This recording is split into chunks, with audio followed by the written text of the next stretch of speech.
वो अचानक चली गई। अपनी बेस्ट फ्रेंड को हर्ट ना करने के लिए उसने डिसाइड किया कि वो अपने दिल की फीलिंग्स छुपा देगी। फ्रेंड की बात सुनकर दोनों लड़कियां सस्पिशियस हो गई। उन्होंने दोनों को क्यूरियस नजर से देखा और पूछा कि क्या दोनों एक ही लड़के को पसंद कर रही हैं।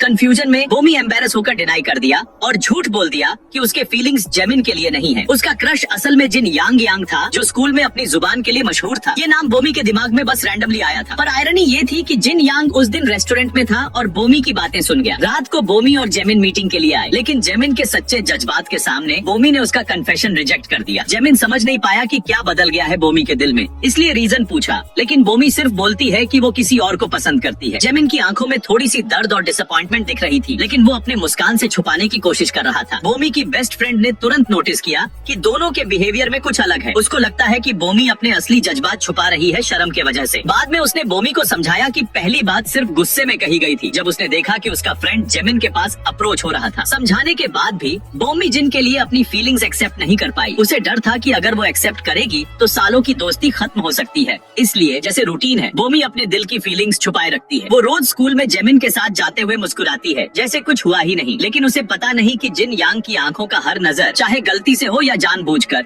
एक क्यूरियस और थोड़ा कॉम्प्लेक्स लुक कैरी करता है। बोमी का इम्पल्सिव झूठ जिन यांग के दोस्तों के लिए भी कंफ्यूजिंग था। वो समझ नहीं पाए कि एक मॉडल स्टूडेंट जैसे बोमी कैसे एक लड़के को पसंद कर सकती है जो सिर्फ खेल में बिजी रहता। उनके लिए ये कॉम्बिनेशन अजीब और कॉन्ट्राडिक्टरी था। बोमी की बेस्ट फ्रेंड भी ये बिलीव नहीं कर रही थी। उसको रियलाइज हुआ कि बोमी इंटेंशनली जेमिन से अवॉइड कर रही थी अपनी पहली बात की वजह से। उसका दिल रिग्रेट से भरा था और वो चाहती थी कि बोमी अपने असली जज्बात फेस करे, दोस्ती को प्रोटेक्ट करते हुए भी। लेकिन बोमी फर्म थी और इंसिस्ट करती है कि उसका क्रश असल में जिन यांग है। बेस्ट फ्रेंड के डाउट के सामने बोमी एक रीजन भी बता देती है। वो जिन यांग की ईमानदारी और सीधी बात पसंद करती है, जो स्कूल के लड़कों में रेयर है। बात पूरी होने से पहले ही बेल बज गई। तभी जिन यांग, जो क्लासरूम के कोने में खेल रहा था, ने भी बोमी की बातें पूरी सुन ली। क्लास में वापस आते हुए बोमी गिल्ट के साथ जिन यांग के पास गई माफी मांगने के लिए कि उसका फोन हॉलवे में गिर गया। लेकिन जिन यांग को लगा बोमी अननेसेसरी रिएक्ट कर रही है। उसका ठंडा रवैया सिचुएशन को अवॉइड बनाता है। साइलेंट और टेंस मोमेंट था, सिर्फ एक नजर भी भारी लग रही थी। इस वक्त सो मंग वहाँ से गुजरी। उसकी नजर बोमी और जिन यांग पर से गुजरी और फिर अचानक रुककर पास्ट यादों में खो गई। हमिन, जो एक वक्त में सोमंग के दिल में था, अचानक याद आया। ये याद उसके अंदर छुपी इमोशंस को जगा गई, जो उसने सोचा था कि समय के साथ भूल चुकी है। उस वक्त पेंटिंग रूम हॉलवे के एंड में था,